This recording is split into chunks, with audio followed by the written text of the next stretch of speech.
American Red Cross Parent and Child Aquatics helps young children become comfortable in the water so they're ready to learn to swim. Your role is to assist parents in working with their children. Your role is also to teach parents to supervise water activities in a safe manner. Fulfilling these roles requires some extra planning. When planning, think about the skills and safety topics you want to cover and the type of supporting activities you will use. Make sure you have the appropriate equipment in place before the parents and children arrive. Young children often learn better in a familiar environment, so your lesson should progress in a similar and predictable order. Now, let's take a look at an instructor who is putting her plan into action.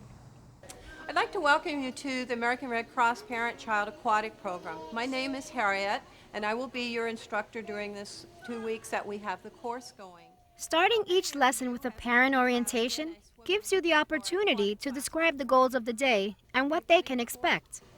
One of the things to keep in mind is that we're going to be introducing aquatic skills to them so they can be safe, or we hope safe, in and about the water. Since this is the first lesson, the instructor is taking a little extra time to explain the safety guidelines.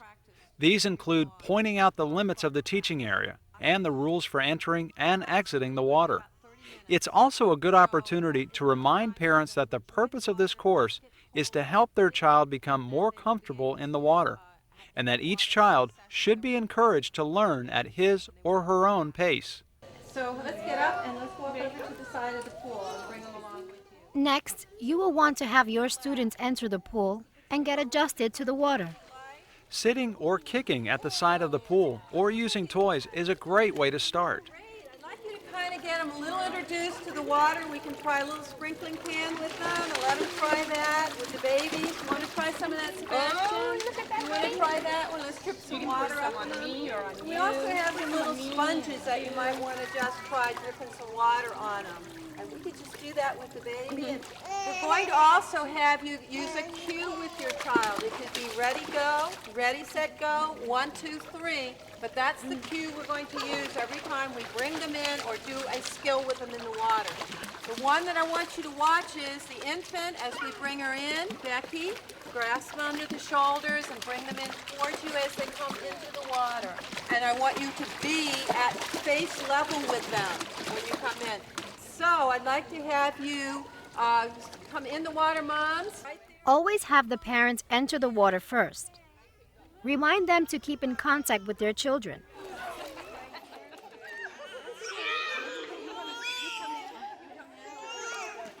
Notice how the infants are lifted into the water, while older or more advanced students enter from a sitting position after the parent has cued them.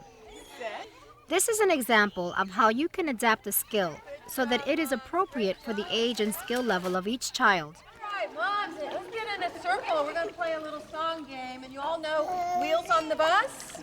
Okay, we're going to use this as a warm-up song. We're going to do some different skills with them. So when we turn around, Wheels on the Bus will stay right in our place when we do this. Okay, is everybody ready? Okay, ready? The wheels on the bus go round and round, round and round, round and round. Allow parents and children time to adjust after they have entered the water. This instructor has chosen a song to accomplish that goal. Moms, let's put your backs towards the wall, bring them towards you, face-to-face position, some bubble blowing and kicking all the way back to the wall. Once they have adjusted to the water, begin a routine involving basic skills. All right. Great job. Okay, on their cue, go ahead and give it to them and bring them in. Go. Good job. Have them practice some bubbles coming along with you. Let's try a little more with the arms going back. You ready?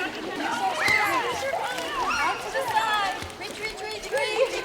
Great job. Hold on. Hold on. Good job. It's important to review and practice skills that the parents and children have already learned. The farther apart the lessons, the more review you'll need. Take time in each lesson to show your class a new skill or two. This will help keep both parents and children from being bored.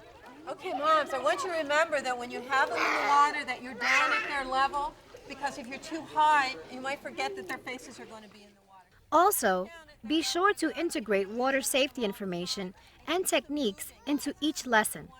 Goes the little green frog one day. Even though they may appear involved and happy, little children tire easily. It's a good idea to have frequent rest periods throughout the lesson.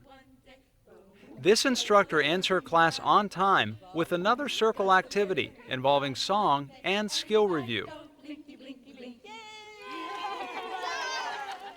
Through planning and properly managing your parent and child aquatics classes, you can set the stage for children to progress. We hope we've given you enough information, insights, and tips to help you plan and conduct your courses. Remember that becoming an effective instructor takes time.